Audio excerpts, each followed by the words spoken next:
Hi, it's Natalia. I'm the founder of Upskill Me, and you're listening to another episode of my podcast. This episode is going to be about teaching. If you have children, if you're a learner yourself, if you're a teacher, I suggest you listen to this podcast. We're going to speak about the authoritarian style of teaching, which unfortunately still persists in our schools, in our educational institutions, in online private schools, and in the lives of our children. We also are going to talk about the alternative methods of teaching, and I would like to share a few quotes with you that gave me food for thought, that inspired me to think, and the ones that I think we should share more with one another, even though they're kind of forgotten in our society, by our society, and they do not pop up on the first page of Google search results. Give it a listen, and if you have something to say, leave a comment.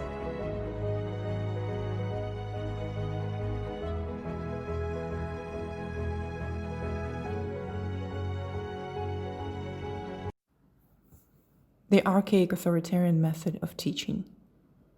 What avail is it to win prescribed amounts of information about geography and history, to win ability to read and write, if in the process the individual loses his own soul, loses his appreciation of things worthwhile, of the values to which these are relative, if he loses his desire to apply what he has learned, and above all, loses the ability to extract meaning from his future experiences as they occur? By Dewey. Let's talk about the worst principle of authoritarian and extreme right-wing teaching.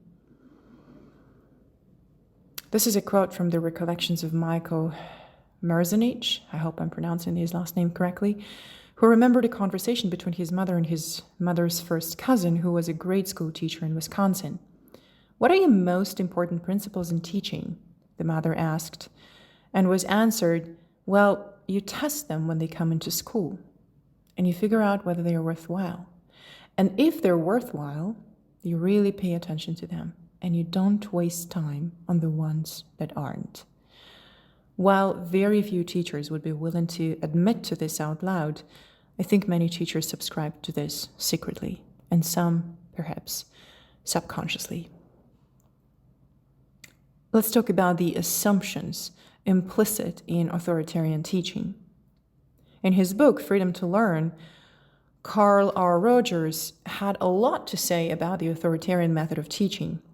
Although writing about the graduate education of psychologists, most of the fallacious assumptions he identified as being at the heart of psychologists' graduate education are actually applicable to all situations of authoritarian teaching, whether kindergarten, grade school, high school, or graduate school. These assumptions outlined below are clearly destructive and stifling to real learning. Assumption number 1. The student cannot be trusted to pursue his own scientific and professional learning.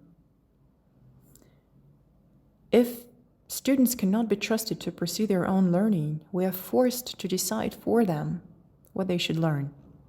We are forced to make the choices that they should be making about their lives, and by doing so, we are preventing them from having any practice in deciding for themselves. Yet we expect them to start making those decisions when they enter the world of work and vocation without previous practice. Assumption number 2. Ability to pass examinations is the best criterion for student selection and for judging professional promise. If the ability to pass examinations is the best criterion for judging professional promise, we should expect that those people who do well at school are the ones that succeed in life. No matter how you might judge success, be it power, wealth, job satisfaction, lifestyle satisfaction, health, or happiness, the people who succeed in life are not those who pass the examinations and get the degrees. This happens despite the fact that people who are successful at school go into the world of vocation with everything in their favor. Assumption number 3. Education is evaluation. Evaluation is education. Let's face it, evaluation by others has nothing to do with learning, in the sense that learning implies understanding. Unfortunately, however, Evaluation is one of the ways in which memorized information is revisited, and thus it enables learned material to be recalled. In this way, it can improve our ability to recall already learned material. Learning is attempting to understand reality. Evaluating is attempting to determine if somebody's understanding of reality is in accordance with what is currently socially acceptable. Although evaluation can improve the memory of already learned material, it also has many harmful effects.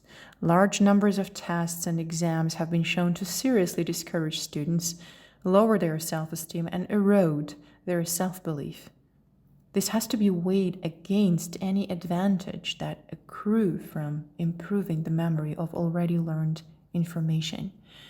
Exams could be an aid to memorizing if they simply provided feedback about how well we remembered the information to answer the questions in the exam.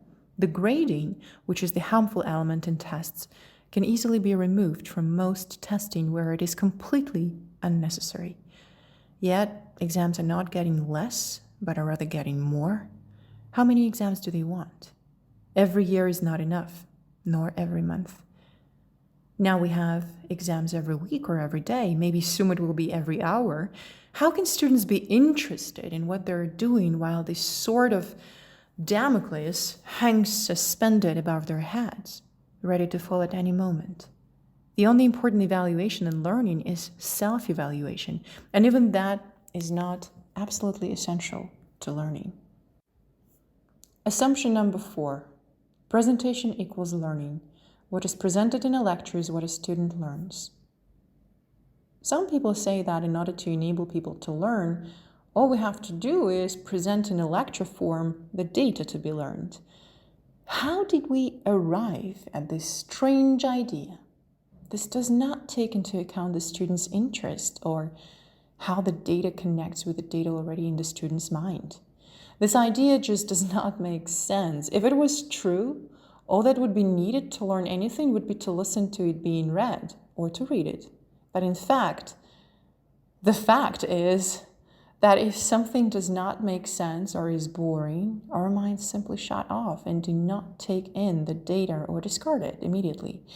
In authoritarian schools, students' minds are in this shutdown state most of the time. Assumption number 5. Knowledge is the accumulation of brick upon brick of content and information. Knowledge is not fact and not fixed. Knowledge is theories, and those theories are in a continual state of change. Knowledge cannot be accumulated brick upon brick of content and information because the bricks are changing and will continue to change even as we're cementing them into place. This is the old myth that there is fundamental or basic information that needs to be learned in any subject. The fact is that there is no fundamental knowledge. And this fact is way more obvious in psychology than, let's say, physics or mathematics. All subjects change all the time, and even as students are learning them, what they're learning is already wrong or incomplete and certainly not basic. Assumption number 6. The truths of psychology in any subject are known.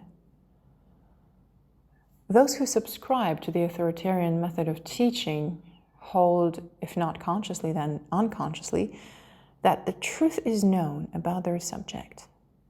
At some level, however, we all understand that only truths that can be known are those we define as being true. And those truths derived from other truths through deduction. Thus, in mathematics, it is true that 1 + 1 = 2. This is true because we define it as being true. From this, we can deduce that 2 - 1 = 1. These things are true. History is not true. Science is not true. Geography is not true. English is not true. All these subjects involve theories or current conventions. We are fairly sure that there has been a true history, but we have only theories as to what that history was. It is based on things people in the past have written down and found relics. Nobody is sure. Different historians give different views, and our current beliefs about history are merely the current consensus among historians or the conventions of a particular society or country. Assumption number 7. Method is science. There is a strange belief among authoritarian teachers that if students know and can execute a method, they're doing good science. This idea is quite common. These teachers believe that if experimental procedure is exacting, then the student is doing good scientific work. The fact that what the student is checking may be unimportant or useless does not seem to register with them. Much research and experiment, therefore, ends up being mind-numbingly boring and useless. The research design is meticulous, but it is probing questions that are not worth asking. Assumption number 8. Creative scientists develop from passive learners. At some level, we cannot help but understand that creative people do not develop from passive learners. Yet most authoritarian teaching requires complete passivity on the part of the students. Creativity is a skill, a habit, and a way of life. As such, it needs to be practiced, and people in a passive state cannot be practicing anything. Like a limb that is not used, creativity withers and becomes useless. Added to this, authoritarian teachers tend to be dismissive of the importance of problem solving and tend to ridicule wild or silly ideas. Also, in order to maintain passivity, they may even discourage curiosity as being distracting from what they want the student to absorb. Perhaps the leaders of society really do not want creative people, but this would be crazy, as our survival as a species will rely on the many critical problems facing us being solved creatively. Assumption number 9. Weeding out a majority of students is a satisfactory method of producing scientists and clinicians. There is something dangerously wrong with a system that produces only a tiny number of successes. The idea that the weak, the lesser intelligent, and the nonconformists have to be weeded out in order to uncover those who have any promise is an elitist idea worthy of any totalitarian state. As Carl Rogers has pointed out, this weeding out seems to be a scandalous waste of manpower. It is a waste in that schools and colleges are still the major repositories of knowledge in our societies, though the internet may change this eventually. Schools are places which we can only have access to if we're willing to and able to pass their tests and examinations. The idea that every human being has the right to, and that society might well need them to, learn to the full extent to which they're capable of learning seems to be held as a very dangerous idea. Advocates of authoritarian teaching would probably point out that there are not enough colleges and universities for all students to attend, and that some just logically must be weeded out. This is currently true, but not inevitable. The truth is that there should be enough colleges to accommodate any who might wish to enroll in them. If the schools are failing in their ability to enable universal learning, then perhaps more schools need to be built. Assumption number 10. Students are best regarded as manipulable objects, not as persons. To be treated as an object to be manipulated is one of the most horrible things that human beings can do to one another. Adults bristle and become furious if they are objectified, yet they seem to see the objectification of children as normal. If you, in your life, are treated mostly as an object to be manipulated, should we then be amazed that you, in turn, treat others mostly as objects to manipulate and not as persons? Our inability to relate to others as persons and our destructive tendency to try to manipulate others to get our way are directly traceable to our education. In his book, Freedom to Learn, Carl Rogers even suggests this objectification may sometimes involve a double bind as follows. I'm quoting the book now. In some instances, faculty members put the student in a real double-bind situation by giving him a contradictory message. It is as if the faculty member said, "I welcome you to a warm and close interpersonal relationship. And when you come close, I will clobber you with my evaluation."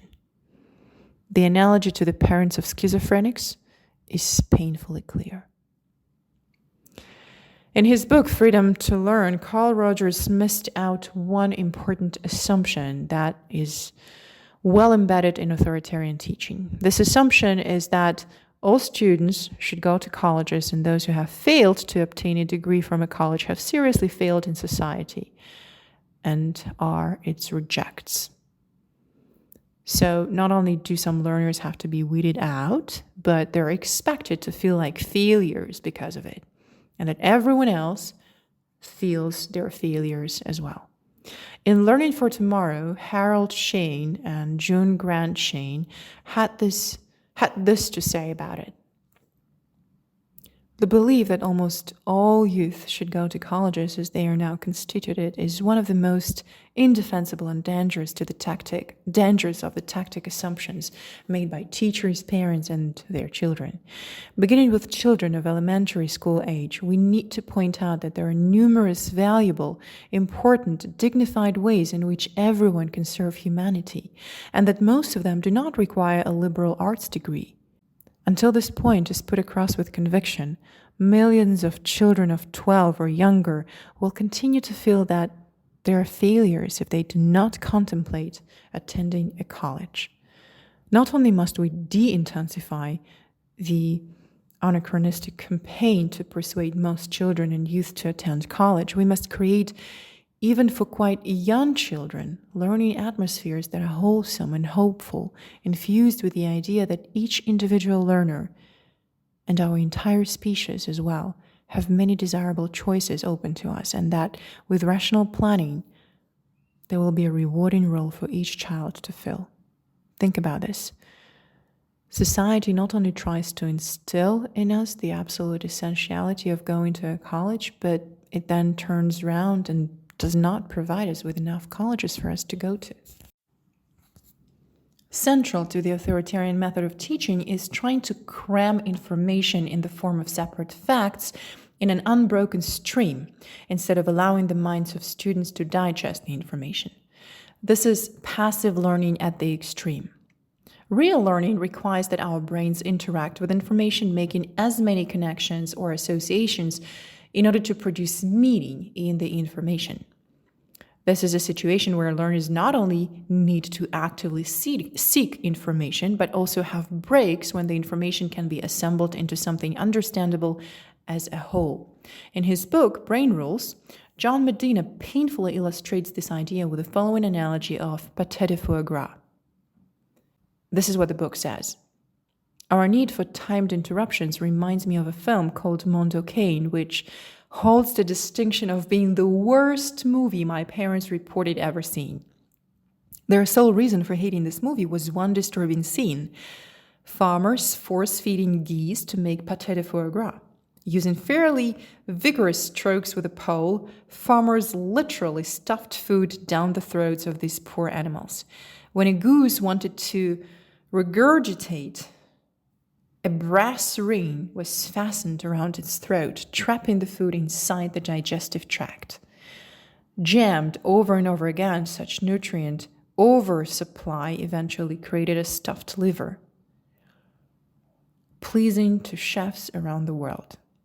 Of course, it did nothing for the nourishment of the geese, who were sacrificed in the name of expediency. My mother would often relate this story to me when she talked about being a good or bad teacher.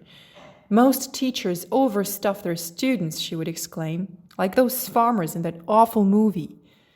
When I went to college, I soon discovered what she meant. And now that I'm a professor who has worked closely with the business community, I can see the habit close up. The most common communication mistakes? Relating too much information with not enough time to connect the dots. Lots of force-feeding, very little digestion. This does nothing for the nourishment of the listeners, whose learning is often sacrificed in the name of expediency. Let's talk about the passive learner too. Passivity and submission to power is like an addictive drug. Yet in our schools, students are trained to submit and be passive again and again.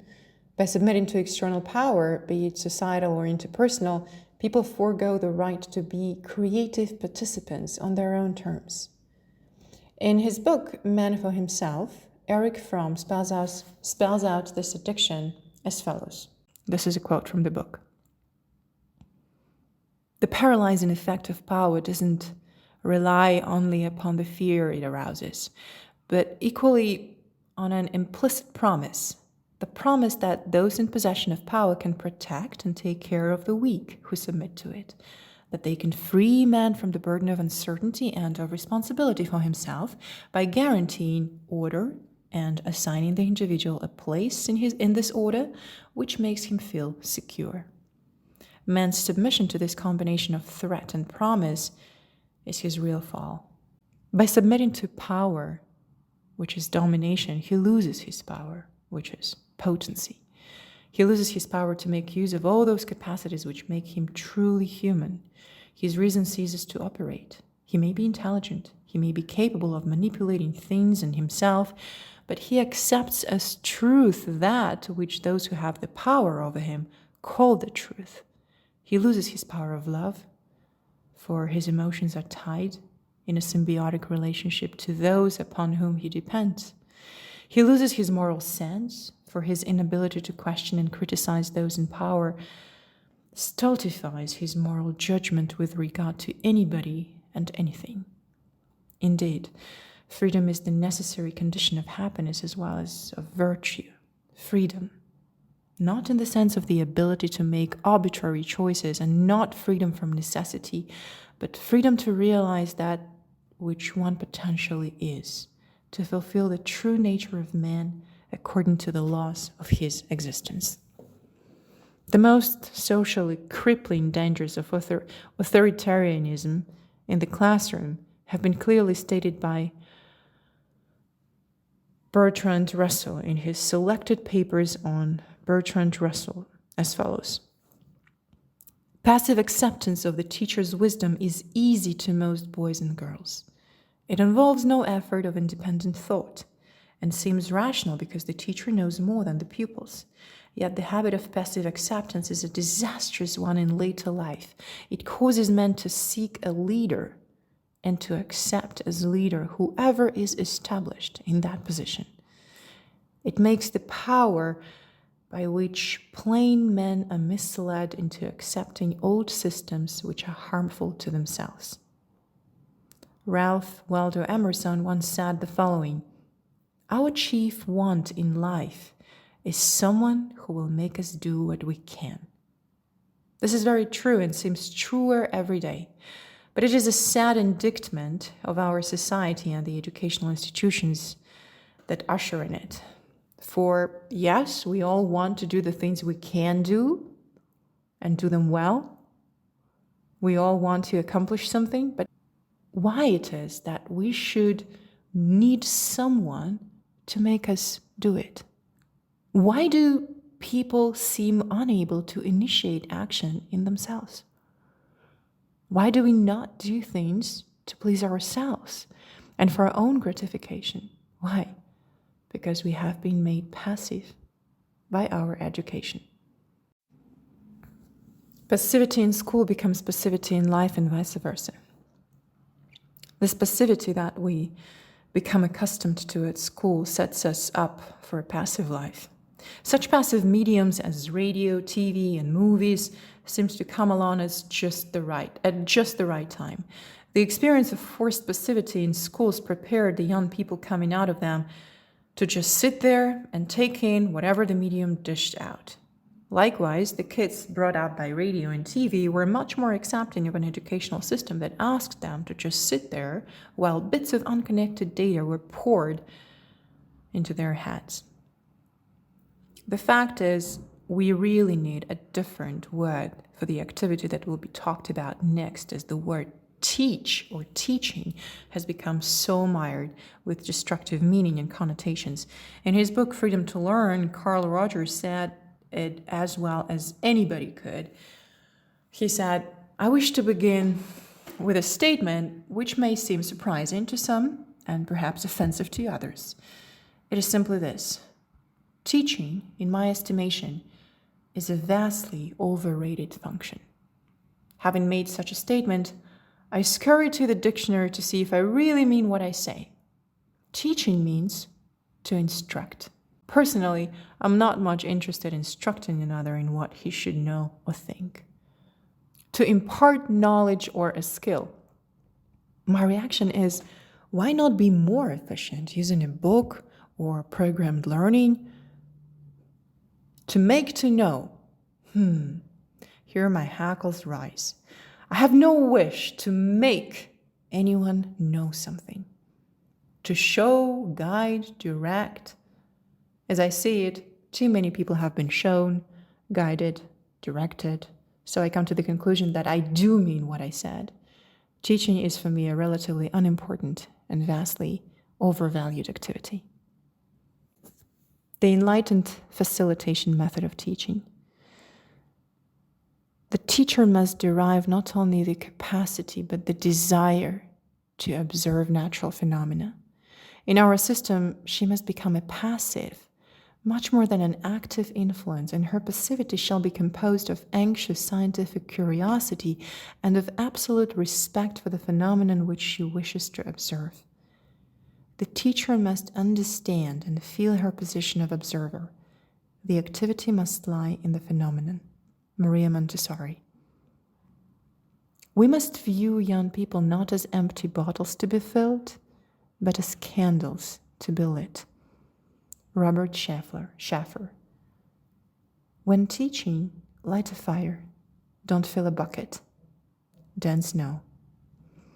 What we want is to see the child in pursuit of knowledge and not knowledge in pursuit of the child. George Bernard Shaw. Assumptions implicit in facilitation.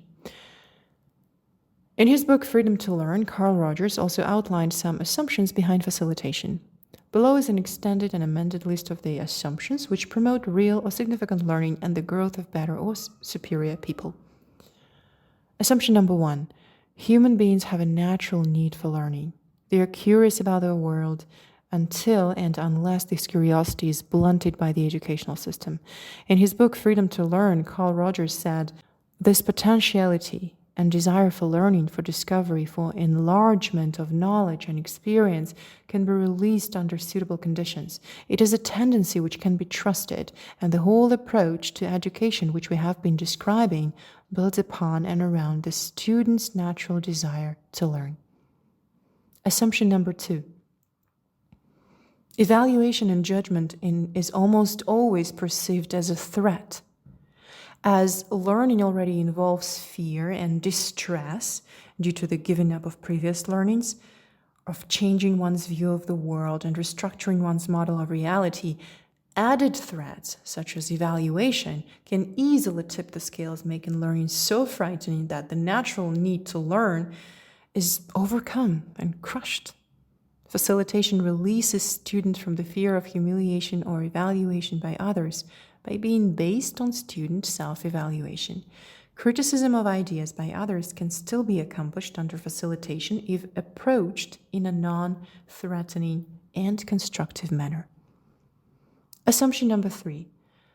A real learning only takes place when learners are interested, when the subject matter has meaning for learners and is perceived by learners as having relevance to his own purposes.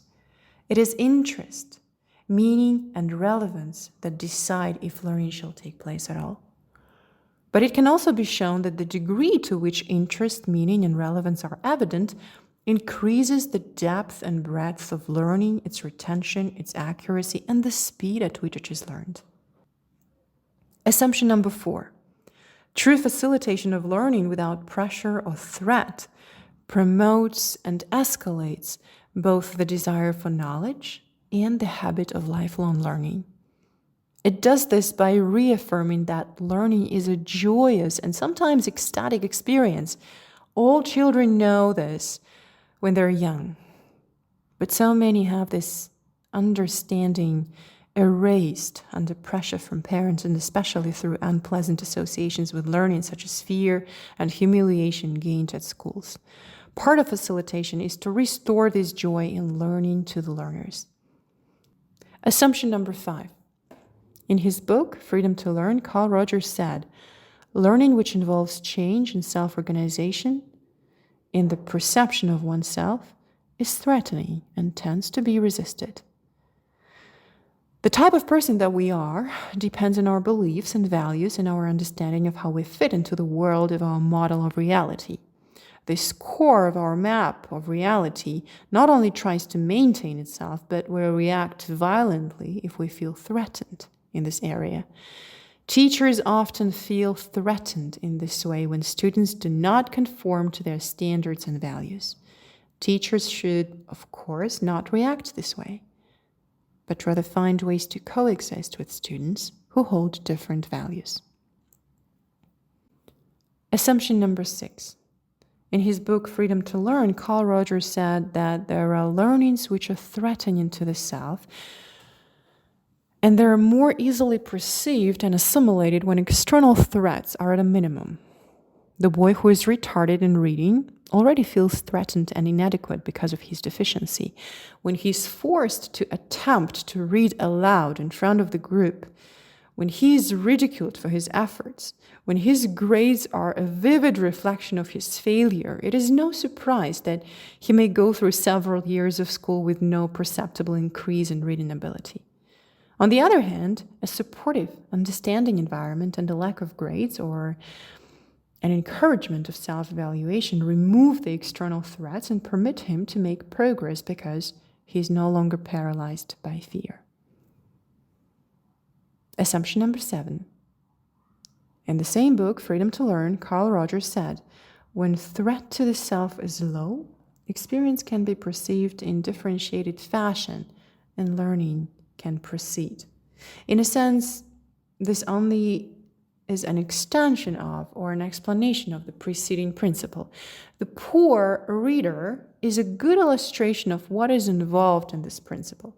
When he is called upon to recite in class, the internal panic takes over and the words on the page become less intelligible symbols than when he was sitting in his seat before he was called upon. When he is in an environment in which he is assured of personal security, and when he becomes convinced that there is no threat to his ego, he is once more free to perceive the symbols on the page in a differentiated fashion. Assumption number 8. Questions are more important than facts or even theories.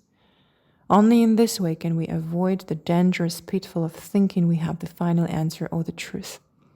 For everything changes, and what was held as being true yesterday might be discarded or revised tomorrow. In learning, we seek to know the truth, but we can never know it. And all we can do is approach that truth. As Zeno said, for even if by chance he were to utter the final truth, he would himself not know it. For all is but a woven web of guesses. Assumption number 9.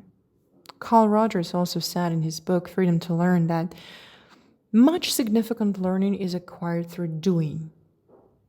Doing, whether it is physical or mental, is always active and not passive. That ensures that the student is to some extent initiating his own activity. Things to do can, of course, be said by a teacher, but even in this form, more learning is accomplished than if the student had no involvement in the learning and was completely passively absorbing data. Assumption number 10. Self-initiated learning, which involves the whole person of the learner, feelings as well as intellect, is the most lasting and pervasive. This is just obvious in that the incorporation of feelings and awareness of them provides more and stronger connections to whatever is being learned. It is these connections that hook new learned material into our map or model of reality. It is pervasive because it is connected to more areas in our map of reality, and it is more lasting because it may be reached starting at a lot of different places and tracing the connections back to it. Assumption number 11. Learning is facilitated when the student participates responsibly in the learning process. When he chooses his own directions, helps to discover his own learning resources, formulates his own problems, decides his own course of action, lives with the consequences of each of those choices, then significant learning is maximized. For it is usually only when we make our own choices that learning has personal meaning and relevance and thus is real to us. Assumption number 12. Independence, creativity, and self-reliance are all facilitated when self-criticism and self-evaluation are basic and evaluation by others is of secondary importance.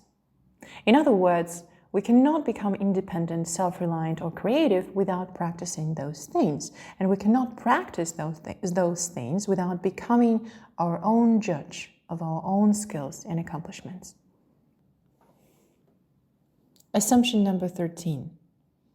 The most socially useful learning in the modern world is the learning of the process of learning, a continuing openness to experience and the incorporation into oneself of the process of change.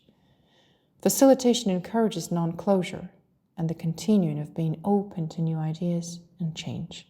This continuing quest must, in the end, discard fact and even theory in favor of learning how to find those facts and theories when you want them. Learning the process of learning is ultimately the only essential learning. The facilitation method requires activity on the part of a student. The teacher is not entirely passive, but rather waits for an invitation for activity.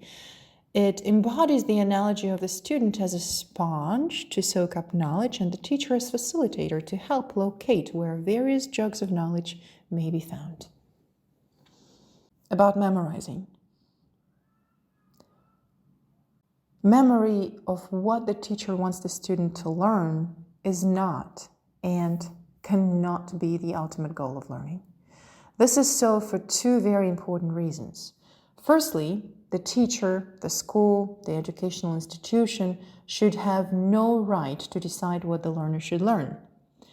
It can be shown that what they decide is almost never useful and always out of date.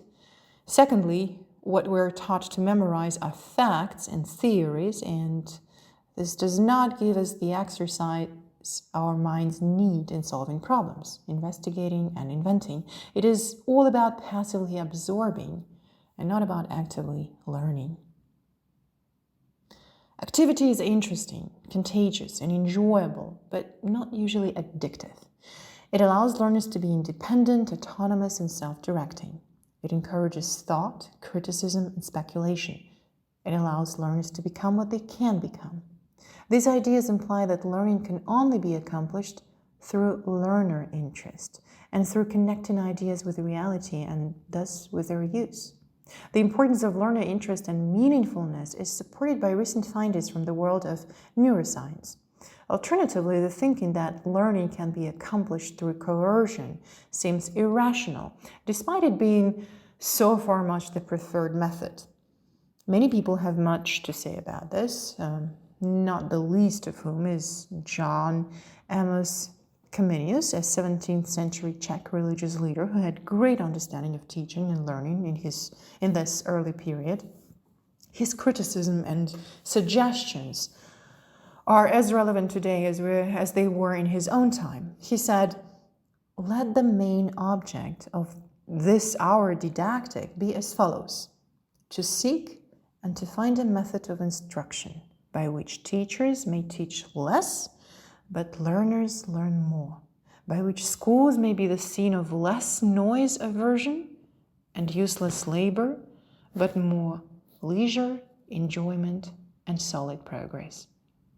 Professor David Hawkins, in his article, What It Means to Teach, brings the relationship of student and teacher into sharp focus as follows.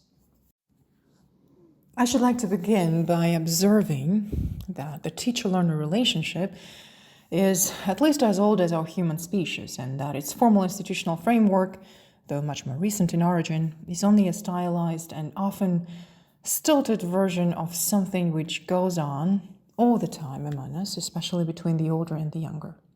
I want to underline that the antiquity of this honorable relationship is only to remind you of the obvious, that it is a key link in the chain of human history and culture, and that without it, we would perish immediately. Also to remind you that it is not something on which anyone has a patent. A reasonable general account of the relationship is therefore that the teacher is the one who acquires authority through a compact of trust, in which the teacher seeks to extend the powers of the learner and promises to abridge them only transiently and to the end of extending them. The teacher offers the learner some kind of loan of himself or herself, some kind of auxiliary equipment which will enable the learner to make transitions and consolidations he could not otherwise have made. And if this equipment is of the kind to be itself internalized, the learner not only learns, but begins the process to be his own teacher. And that is how the loan is repaid. John Holt, in his book How Children Learn, said, "The child is curious. He wants to make sense out of things, find out how things work, gain competence and control over himself and his environment, do what he can see other people doing. He's open, receptive, and perceptive. What is essential is that children learn independently, not in bunches. That they can learn out of interest and curiosity, not to please or appease the adults in power. And that they ought to be in control of their own learning, deciding for themselves what they want to learn and how they want to learn." In his book, Instead of Education, John Holt explains it like this: "No one can act or learn for another. The doer must do the work himself. The task, the choice, the purpose must be his. And so it must always be the first and central task of any teacher to help the student to become independent of him, to learn to be his own teacher. The true teacher must always be trying to work himself out of a job. If the student can't hurt himself doing the harder task, let him try it if he wants. The most valuable and indeed essential asset the student brings to any learning task is a willingness to adventure, to take risks. Without that, he can't learn anything. The teacher must not kill this spirit, but honor and strengthen it. Thus, one of the stupidest things the schools do is insist that children comprehend everything they read and read only what they comprehend. People who read well do not learn to read this way. They learn by plunging into books that are too hard for them, enjoying what they can't understand, wondering and guessing about what they do not, and not worrying when they cannot find an answer. Socrates once said, "I cannot teach anybody anything. I can only make them think." Oscar Wilde said, "Nothing that is worth knowing can be taught." Paul Gray said, "The most important outcome of education is to help students become independent of formal education." Perhaps the last word on teaching rightly belongs to the poetic vision of Khalil Gibran in The Prophet, which follows. I'm going to read an excerpt from The Prophet by Khalil Gibran. From The Prophet of Khalil Gibran. Then said a teacher, "Speak to us of teaching." And he said, "No man can reveal to you more than which already lies half asleep in the dawning of your knowledge. The teacher who walks in the shadow of the temple among his followers gives not of his wisdom, but rather of his faith and his lovingness. If he is indeed wise, he does not bid you enter the house of wisdom, but rather leads you to the threshold of your own mind. The astronomer may speak to you of his understanding of space, but he cannot give you this understanding. The musician may sing to you of the rhythm which is in all space, but he cannot give you the ear which arrests the rhythm for the voice that echoes it.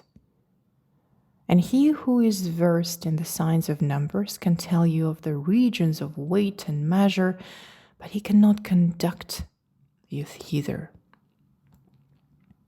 For the vision of one man lends not its wings to another man.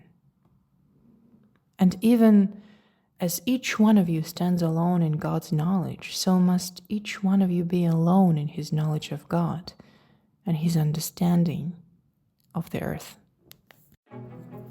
I decided to do this podcast to say these things out loud to myself in the first place, and to remind myself of the fact that there are people here in this world who think alike. People who resonate with my ideas, or I resonate with their way of thinking, or we resonate. It's all the same thing. We exist, we think the same way, and we do the work together. Education is the power. Education is what will define future generations, and future generations will define what planet Earth will look like in a few decades. I create educational programs for non-native speakers who want to reach native-like fluency. I coach international sales teams on communication, public speaking skills, sales skills. But it's not about English skills, it's not really about listening skills, it's not really about speaking skills. It's not about the skills of articulating your ideas. It's all about our thinking skills and about our relation to the learning process. It's all about the teacher-learner relationship. It's about what we imply by the word education and what we expect from the learning process. I fundamentally believe that at a point when a student has reached a high level of proficiency, yet he hasn't achieved the absolute level of proficiency, which absolutely doesn't exist, the teacher should do everything they can to remove themselves from the process. My philosophy is that we should help people become their own teachers. If people are continuously dependent on somebody who will stuff knowledge down their throat, right, or will stuff their heads with knowledge, they will never learn to move on and to move up to next levels of knowledge, of experience, of professionalism. If we aim at raising a generation of professionals, competent, confident, bright, smart people, creative people in the first place, we need to teach them to learn. And we need to stop teaching them what is right, because we no longer know what is right. The things that are right are changing every minute. The information is changing every minute. And memorizing information does not help in any way. It's not a skill one can be proud of. But finding the information, finding the right information when you want it and when you need it, is the skill worth developing and worth polishing up all your life.